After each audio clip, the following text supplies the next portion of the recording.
পছন্দ হয়েছে?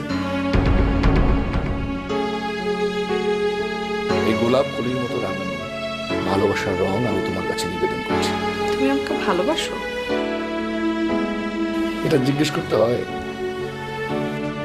আমি তোমাকে কতটুকু ভালোবাসি সেটা আমি জানি না, কিংবা ধরো ভালোবাসা কারে কয় তাও আমি জানি না। অফিস থেকে এসেছো, যাও ফ্রেশ হয়ে নাও, আমি খাবার দিচ্ছি।